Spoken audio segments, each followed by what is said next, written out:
ಸಂದೇಹ ಸಮಾಧಾನದ ವೀಕ್ಷಕರಿಗೆಲ್ಲ ನನ್ನ ನಮಸ್ಕಾರಗಳು. ನಾನು ನಿಮ್ಮ ವೃಂದಾ ಸಂಗಮ್. ಪ್ರತಿದಿನದ ನಮ್ಮ ಆಚರಣೆಗಳಿಗೆ, ಪದ್ಧತಿಗಳಿಗೆ ಅರ್ಥ ಹುಡುಕುವ ಮಾಲಿಕೆ ಇದು. ದಿನನಿತ್ಯದಲ್ಲಿ ನಾವು ಆಚರಿಸುವ ಪದ್ಧತಿಗಳಿಗೆ ವೇದ, ಉಪನಿಷತ್, ಪುರಾಣ, ಶಾಸ್ತ್ರಗಳ ಆಧಾರಗಳಿದ್ದೇ ಇರುತ್ತವೆ. ಆದ್ದರಿಂದ ಈ ಆಚರಣೆಗಳಿಗೆಲ್ಲ ಇವು ಅರ್ಥಹೀನ ಅನ್ನುವ ಮೊದಲು, ಈ ಪದ್ಧತಿಗಳನ್ನೇ ಕೈಬಿಡುವ ಮೊದಲು ಈ ಆಚರಣೆಗಳಿಗೆ ಏನಾದರೂ ಆಧಾರಗಳಿರಬಹುದೇ ಎಂಬುದನ್ನು ಅರ್ಥ ಮಾಡಿಕೊಳ್ಳುವುದು ಅತಿ ಮುಖ್ಯ. ಅಂತಹ ದಿನನಿತ್ಯದ ಆಚರಣೆಯಲ್ಲಿ ನಾವು ಮಾಡುವ ಪದ್ಧತಿಗಳಲ್ಲಿ ನಮಗೆ ಮೂಡುವ ಸಂದೇಹಗಳಿಗೆ ಡಾಕ್ಟರ್ ಸುಧಾ ನರಸಿಂಗರಾವ್ ದೇಶಪಾಂಡೆ ಇವರು ಅದಕ್ಕೆ ನಮಗೆ ವೇದ, ಉಪನಿಷತ್ಗಳು, ಪುರಾಣಗಳ ಆಧಾರದೊಂದಿಗೆ 1 ವಾರಕ್ಕೆ 3 ಪ್ರಶ್ನೆಗಳಿಗೆ ಸಮಾಧಾನದ ಉತ್ತರಗಳನ್ನು ನೀಡುತ್ತಾರೆ. ಅದನ್ನು ಸುಲಭವಾಗಿ ನಮ್ಮ ಮಟ್ಟಕ್ಕೆ ಅರ್ಥವಾಗುವಂತೆ ತಿಳಿಯಲು ಮಾಡುವ ಪ್ರಯತ್ನವೇ ಈ ವಿಶೇಷ ಕಾರ್ಯಕ್ರಮ. ಹೀಗೆಯೇ ನಿಮ್ಮೊಳಗೇನಾದರೂ ಸಂದೇಹಗಳಿದ್ದರೆ ನಮಗೆ ಕಾಮೆಂಟ್ ಮಾಡಿರಿ, ಅದನ್ನು ನಾವು ನೋಡುತ್ತೇವೆ ಮತ್ತು ಆ ಪ್ರಶ್ನೆಗೆ ಮುಂದಿನ ಸಂಚಿಕೆಗಳೊಳಗೆ ಉತ್ತರಿಸಲಿಕ್ಕೆ ಪ್ರಯತ್ನ ಮಾಡ್ತೀವಿ. ಅಥವಾ ನಮಗೆ ನೇರವಾಗಿ ತಿಳಿಸಿದರೂ ಆದೀತು, ನಿಮ್ಮ ಅನುಕೂಲದಂತೆ. ಒಟ್ಟಿನಲ್ಲಿ ಈ ಮಾಲಿಕೆಯ ಪ್ರಯೋಜನವನ್ನು ಪಡೆದುಕೊಳ್ಳ್ರಿ. ಇಲ್ಲಿ ನಿಮ್ಮಲ್ಲಿ ಮೂಡಿರುವ ಸಂದೇಹಗಳಿಗೆ ಸಮಾಧಾನದ ಉತ್ತರಗಳನ್ನು ಪಡೆದುಕೊಳ್ಳೋದು ಮುಖ್ಯ. 1 ವಾರಕ್ಕೆ 3 ಪ್ರಶ್ನೆಗಳಿಗೆ ಸಮಾಧಾನದ ಉತ್ತರಗಳು ದೊರೆಯುತ್ತವೆ. ಈ ವಾರ ನಾವು ರಾಮಾಯಣದ ಪಾರಾಯಣದ ಬಗ್ಗೆ ಕೇಳೋಣ. ಅಂದರೆ ಈ ವಾರದ 3 ಪ್ರಶ್ನೆಗಳು: ರಾಮಾಯಣದ ಪಾರಾಯಣವನ್ನು ನಾವು ಆಚಾರ್ಯರಿಂದಲೇ ಮಾಡಿಸಬೇಕೇ ಅಥವಾ ನಾವೇ ಮಾಡಬಹುದೇ? ನಾವೇ ಪಾರಾಯಣ ಮಾಡಿದರೆ ಪ್ರತಿದಿನ ಮುಂಜಾನೆ ಸ್ನಾನ ಮಾಡಿ ಮಡಿಯಲ್ಲಿ ಮಾತ್ರ ಮಾಡಬೇಕೇ ಅಥವಾ ಸಂಜೆಯೂ ಮಾಡಬಹುದೇ? ಇನ್ನು 2ನೇ ಪ್ರಶ್ನೆ: ರಾಮಾಯಣ ಪಾರಾಯಣ ಮಾಡುವುದಾದರೆ ಯಾವ ಮಾಸದಲ್ಲಿ ಮಾಡಿದರೆ ಫಲಕಾರಿ? ಈ ಪಾರಾಯಣವನ್ನು ಇಷ್ಟೇ ದಿವಸದಲ್ಲಿ ಮುಗಿಸಬೇಕು ಅನ್ನುವಂತಹ ನಿರ್ಬಂಧ ಏನಾದರೂ ಇದೆಯೇ? ಇನ್ನು 3ನೇ ಪ್ರಶ್ನೆ: ರಾಮಾಯಣ ಪಾರಾಯಣ ಮಾಡುವಾಗ ಪಟ್ಟಾಭಿಷೇಕದವರೆಗೆ ಮಾತ್ರ ಮಾಡಬೇಕೇ ಅಥವಾ ಉತ್ತರಕಾಂಡವನ್ನೂ ಪಾರಾಯಣ ಮಾಡಬೇಕೇ? ಪಾರಾಯಣ ಮುಕ್ತಾಯ ಮಾಡಿದಾಗ ರಾಮದೇವರ ಪಟ್ಟಾಭಿಷೇಕ ಮಾಡಿಸುವುದು, ರಾಮಾಯಣ ಗ್ರಂಥ ದಾನ ಮಾಡುವುದು ಇವುಗಳನ್ನು ಮಾಡಲೇಬೇಕೇ? ಈ 3 ಪ್ರಶ್ನೆಗಳಿಗೆ ಡಾಕ್ಟರ್ ಸುಧಾ ನರಸಿಂಗರಾವ್ ದೇಶಪಾಂಡೆ ಅವರು ಉತ್ತರಗಳನ್ನು ನೀಡಲಿದ್ದಾರೆ. ಹರೇ ಶ್ರೀನಿವಾಸ. ಎಲ್ಲ ಆಧ್ಯಾತ್ಮ ಬಂಧುಗಳಿಗೆ ನನ್ನ ಅನಂತ ನಮಸ್ಕಾರಗಳು. ಕಲ್ಯಾಣಾತ್ಮತಗಾತ್ರಾಯ ಕಾಮಿತಾರ್ಥಪ್ರದಾಯಿನೇ ಶ್ರೀಮದ್ ವೆಂಕಟಗಿರಿನಾಥಾಯ ಶ್ರೀನಿವಾಸಾಯತೆ ನಮಃ. ಸಂದೇಹ ಸಮಾಧಾನ ಈ ಕಾರ್ಯಕ್ರಮದಲ್ಲಿ ಕೇಳುಗರಿಗೆಲ್ಲ ಸ್ವಾಗತ. ಅದರ ಜೊತೆಗೆ ನಮ್ಮ ಅನೇಕ ಸಂದೇಹಗಳು, ಇದುವರೆಗೆ ಸಮಾಧಾನಕರ ಉತ್ತರಗಳು ನಮ್ಮಿಂದ ನಿಮಗೆ ಸಿಕ್ಕಿರಬಹುದು ಅಂತ ಭಾವಿಸ್ತಾ ಮುಂದಿನ ಈ ವಾರದ ಸಂಚಿಕೆಯನ್ನು ನಾವು ಇವತ್ತು ತಮ್ಮ ಮುಂದೆ ಇಡ್ತಾ ಇದ್ದೇವೆ. ಇವತ್ತಿನ ಪ್ರಶ್ನೆಗಳು ರಾಮಾಯಣ ಕಾವ್ಯದ ಕುರಿತಾಗಿ ಇದೆ. ಅದು ಬಹಳ ದೊಡ್ಡ ವಿಷಯಗಳು ಏನೂ ಅಲ್ಲ.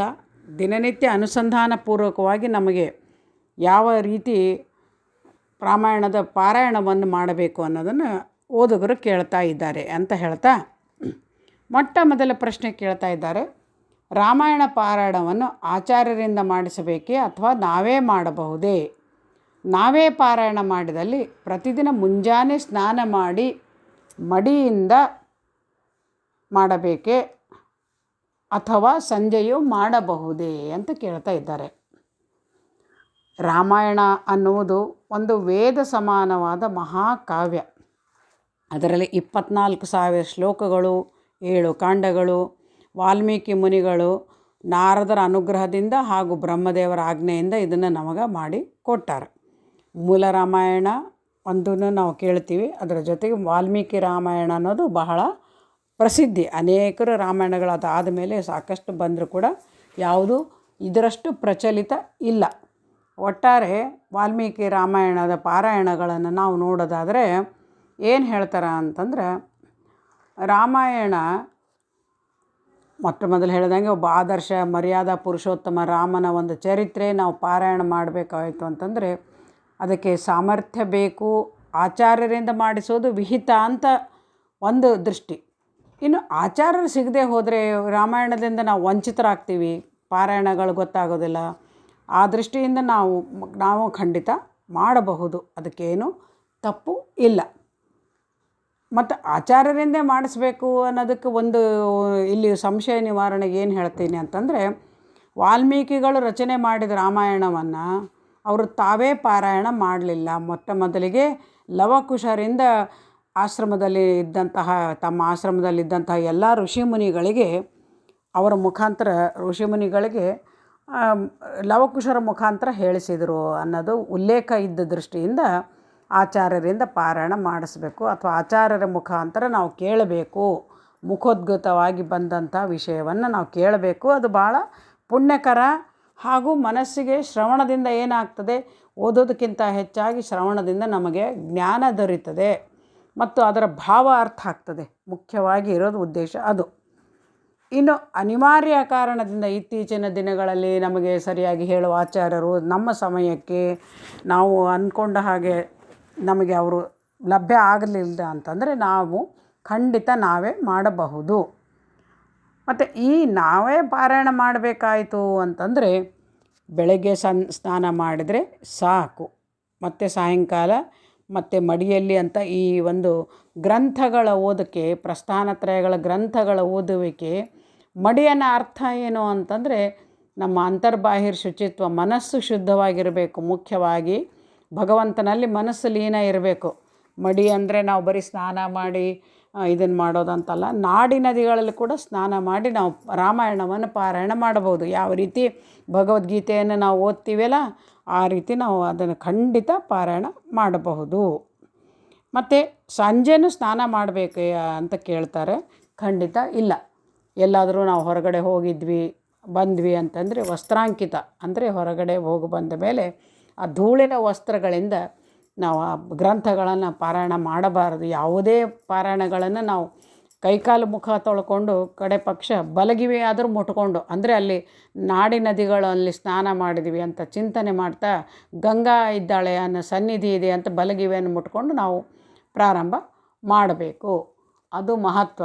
ಅದು ಸಂಕಲ್ಪಪೂರ್ವಕವಾಗಿ ಮಾಡ್ತೀವಿ. ಅದು ಯಾಕಂತಂದರೆ ಯಾವುದೇ ಈ ಒಂದು ಆಧ್ಯಾತ್ಮಿಕ ಗ್ರಂಥಗಳನ್ನು ಓದೋದಾದರೆ ಸಾಮಾನ್ಯ ಕಾದಂಬರಿ ಪುಸ್ತಕಗಳು ಓದಿದಂತೆ ಅಲ್ಲ ಅನ್ನೋದು ಮೊಟ್ಟ ಮೊದಲು ಅಲ್ಲಿ ರಾಮನಲ್ಲಿ ಭಕ್ತಿ ಮತ್ತು ಆ ಚರಿತ್ರೆಯಲ್ಲಿ ಏನಂತಂದರೆ ಮನಸ್ಸು ಎಲ್ಲ ಇಟ್ಟು ನಾವು ಪಾರಾಯಣ ಮಾಡಬೇಕು. ಮುಖ್ಯವಾಗಿ ಫಲ ಬರಬೇಕಾಯ್ತು ಅಂದ್ರೆ ಆ ರೀತಿ ಇರಬೇಕು. ಇನ್ನು ಎರಡನೇ ಪ್ರಶ್ನೆ ಕೇಳ್ತಾ ಇದ್ದಾರೆ, ರಾಮಾಯಣ ಪಾರಾಯಣ ಮಾಡುವುದಾದರೆ ಯಾವ ಮಾಸದಲ್ಲಿ ಮಾಡಿದರೆ ಫಲಕಾರಿ, ಅಲ್ಲದೆ ಇಷ್ಟೇ ದಿನದಲ್ಲಿ ಮುಗಿಸಬೇಕೆಂಬ ನಿರ್ಬಂಧವೇನಾದರೂ ಇದೆಯೇ ಅಂತ ಕೇಳ್ತಾ ಇದ್ದಾರೆ. ನನ್ನ ಅಭಿಪ್ರಾಯದ ಪ್ರಕಾರ ರಾಮಾಯಣ ಪಾರಾಯಣ ಮಾಡುವುದು ಯಾವಾಗ ಅಂತಂದರೆ ಮುಖ್ಯವಾಗಿ ಚೈತ್ರ ಮಾಸದಲ್ಲಿ ಪ್ರಾರಂಭ ಮಾಡಬೇಕು, ಅಥವಾ ಚೈತ್ರ ಮಾಸದಲ್ಲಿ ಪಾರಾಯಣ ಮಾಡಿದರೆ ಹೆಚ್ಚು ಫಲ. ಸಾಮಾನ್ಯವಾಗಿ ಯಾವಾಗ ಪಾರಾಯಣ ಮಾಡಲಿಕ್ಕೆ ಶುರು ಮಾಡಿದರೂ ಅದು ಸರ್ವದೇಶವು ಪುಣ್ಯದೇಶವು ಸರ್ವಕಾಲವು ಪರ್ವಕಾಲವು ಅಂತ ಹೇಳ್ದಂಗೆ ಭಗವಂತನ ಚರಿತ್ರೆ ಓದಲಿಕ್ಕೆ ಯಾವುದೇ ಒಂದು ನಿರ್ಬಂಧಗಳು ನಮಗೆ ಬೇಕಿಲ್ಲ. ಯಾಕಂದರೆ ನಾಳೆ ಅನ್ನೋದು ನಮ್ಮ ಜೀವನದಲ್ಲಿ ನಾವು ಕಂಡು ಬಂದಿಲ್ಲ. ಇದು ಯಾವ ವೇದದಲ್ಲಿ ಹೇಳಿದ ಮಾತಲ್ಲ, ಇದು ನಮ್ಮ ಅನುಭವಕ್ಕೆ ಬಂದ ಮಾತುಗಳು. ಇವತ್ತು ನಾವು ಓದಬೇಕು ಅಂತ ನಿರ್ಧಾರ ಮಾಡಿದ್ವಿ, ಇವತ್ತೇನೋ ಅನಾನುಕೂಲ ಆಯಿತು, ಮತ್ತು ನಾಳೆ ನಮಗೆ ಅದು ಇನ್ನೂ ಹೆಚ್ಚು ಅನಾನುಕೂಲಗಳು ಬಂದುಬಿಡ್ತು ಅಂದರೆ ನಾವು ಅದರಿಂದ ಪಾರಾಯಣ ಆಗಲಿ ಅಥವಾ ಚರಿತ್ರೆಯನ್ನು ತಿಳ್ಕೊಳ್ಳೋದ್ರಿಂದ ವಂಚಿತರಾಗ್ಬಿಡ್ತೀವಿ. ಅದಕ್ಕೆ ಯಾವುದೇ ಕಾರ್ಯ ಮಾಡಬೇಕಾದ್ರೆ ಶುಭಶ್ಯ ಶೀಘ್ರಂ ಅಂತ ಹೇಳ್ತಾರೆ. ಅದಕ್ಕೆ ಯಾವ ನಿಯಮಗಳು ಇಲ್ಲ ಮುಖ್ಯವಾಗಿ. ಆದರೆ ಕೆಲವು ಕಡೆ ರಾಮದೇವರ ಚಿಂತನೆ ಚರಿತ್ರೆ ಹೆಚ್ಚಾಗಿ ಏನಂತಾರೆ ಎಲ್ರಿಗೂ ಅದೇ ಸಮಯದಲ್ಲಿ ಆಗಬೇಕು ಅನ್ನೋ ದೃಷ್ಟಿಯಿಂದ ನಾವು ನೋಡ್ತೀವಿ. ಚೈತ್ರ ಮಾಸದಲ್ಲಿ ಎಲ್ಲ ಕಡೆ ರಾಮಾಯಣಗಳ ಪಾರಾಯಣಗಳನ್ನು ಮಾಡ್ತಾರೆ, ರಾಮನ ಚರಿತ್ರೆಗಳನ್ನು ಹೇಳ್ತಾರೆ. ಬಾಲಕಾಂಡ, ಸುಂದರಕಾಂಡ, ಈ ರೀತಿ ಪ್ರತಿಯೊಂದು, ಸುಂದರಕಾಂಡವಂತೂ ಸಾಮಾನ್ಯವಾಗಿ ನಾವು ನೋಡೋದಾದರೆ ಹನುಮಂತ ದೇವ್ರದ್ದು ಚರಿತ್ರೆ ಎಲ್ಲ ಅದನ್ನೇನೆಂದರೆ ಅದೇ ಚೈತ್ರ ಮಾಸದಲ್ಲಿ ರಾಮ ಹುಟ್ಟೋದು ಆಂಜನೇಯ ಹುಟ್ಟೋದು ಅದೇ ಸಮಯ ಅಂತ ಅನ್ನೋದಕ್ಕೆ ಆ ದೃಷ್ಟಿಯಿಂದ ರಾಮನವಮಿ ಮತ್ತು ಹುಣ್ಣಿಮೆ ನಡುವೆ ನಾವೇನಂದ್ರೆ ಅದನ್ನು ಪಾರಾಯಣ ಮಾಡ್ತಾರೆ ಅಥವಾ ಆ ಮಾಸದಲ್ಲಿ ಹೇಳಿಸ್ತಾರೆ. ಪಾರಾಯಣಗಳ ಶ್ರವಣಾದಿಗಳನ್ನು ಮಾಡಬೇಕು ಮುಖ್ಯವಾಗಿ. ಮತ್ತು ಇನ್ನು ಇಷ್ಟೇ ದಿನದಲ್ಲಿ ಮುಗಿಸಬೇಕೆಂಬ ನಿರ್ಬಂಧ ಏನಾದರೂ ಇದೆ ಅಂತಂದರೆ, ಆ ಒಂದು ಯಾರಾದರೂ ಬೇರೆ ಆಚಾರ್ಯರಿಂದಾಗಲಿ ಬೇರೆಯವ್ರಲಿಂದ ನಾವು ಹೇಳಿಸ್ಲಿಕ್ಕೆ ಹತ್ತಿರ ಅದಕ್ಕೆ ಕೆಲವೊಂದು ನಿರ್ಬಂಧಗಳಿದೆ. ಕನಿಷ್ಠ ಪಕ್ಷ ಒಂದು ಸಪ್ತಾಹ ಅಂತ ಕರಿತೀವಿ, ಸಾಮಾನ್ಯವಾಗಿ ಸಪ್ತಾಹ. ಮತ್ತು ಅದರ ಜೊತೆಗೇನಂತಂದರೆ ಸಾಧ್ಯ ಆಗದೆ ಹೋದರೆ 24 ಅಂತ ಕೂಡ ಹೇಳ್ತಾರೆ, 24 ದಿನ ಅಂತ ಹೇಳ್ತಾರೆ. ಯಾಕಂದರೆ 24,000 ಶ್ಲೋಕಗಳಿದೆ ಅನ್ನೋದ್ರ ದೃಷ್ಟಿಯಿಂದ ಒಂದೊಂದು ಶ್ಲೋಕದ ಒಂದು 1,000 ಶ್ಲೋಕಗಳು ಒಂದೊಂದು ದಿನಕ್ಕೆ ಅಂತ ಏನೋ ಚಿಂತನೆ ಮಾಡ್ತಾರೆ. ಮತ್ತು ಮಂಡಲ ಅಂತ ಅಂತೀವಿ, 41 ದಿನಕ್ಕೆ ಒಂದು ಮಂಡಲ ಅಂತೀವಿ. ಇದು ಒಂದು ಸಾಮಾನ್ಯ ಪದ್ಧತಿ. ಸಪ್ತಾಹ ಮಾಡೋದು ಹೆಚ್ಚು, ಎಲ್ಲ ವಿಷಯಗಳು ಹೆಚ್ಚಾಗಿ ಸಪ್ತಾಹಗಳು ಮಾಡ್ತಾರೆ.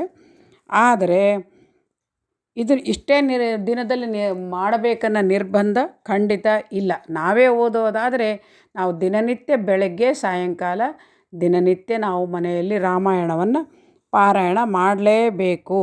ರಾಮಾಯಣ ಪಾರಾಯಣ ಮಾಡೋದರಿಂದ ಏನು ಹೇಳ್ತಾರೆ ಅಂತಂದರೆ, ಸಂತತಿಯಾಹುದು ರಾಮಾಯಣ ಕೇಳಲು ಅಂತಾರೆ. ಮನೆಯಲ್ಲಿ ಸಂತಾನ ಆಗ್ತದೆ, ಸತ್ಸಂತಾನ ಆಗ್ತದೆ. ಮತ್ತು ಮನೆಯಲ್ಲಿ ಯಾವುದಾದರೂ ವಿಘ್ನಕಾರಿ ಒಂದು ಪೀಡೆಗಳು ಇತ್ತು, ಭೂತ ಗ್ರಹಾದಿಗಳ ಪೀಡೆಗಳು, ಯಾವುದಾದ್ರೂ ಒಂದು ಮನೆಯೊಳಗೆ ಏನಾದರೂ ಅಚಾತುರ್ಯಗಳಾಗ್ತಾ ಇತ್ತು, ನಮಗೆ ತೊಂದರೆಗಳು ಉಂಟಾಗ್ತಾ ಇತ್ತು, ಮನಸ್ಸಿಗೆ ಒಂಥರ ಸಮಾಧಾನ ಇಲ್ಲದೆ ಇತ್ತು ಅಂತಂದರೆ ಶಾಂತಿಗಾಗಿ ಈ ಪಾಠವನ್ನು ನಾವು ಮಾಡಲೇಬೇಕು. ರಾಮಾಯಣದ ಪಾಠ ಇದ್ದರಿಂದ. ಯಾಕೆ ಅಂದರೆ ಎಲ್ಲಿ ರಾಮನೋ ಅಲ್ಲಿ ಹನುಮನೋ, ಎಲ್ಲಿ ಹನುಮನೋ ಅಲ್ಲಿ ಭೂತಚೇಷ್ಟೆ ಇರೋದಿಲ್ಲ. ಹೀಗಾಗಿ ಎಲ್ಲಿ ರಾಮಾಯಣ ನಡೀತಾ ಇರ್ತದೋ ಅಲ್ಲಿ ಹನುಮಂತ ಬಂದು ಕೂಡ್ತಿರ್ತಾನಂತೆ.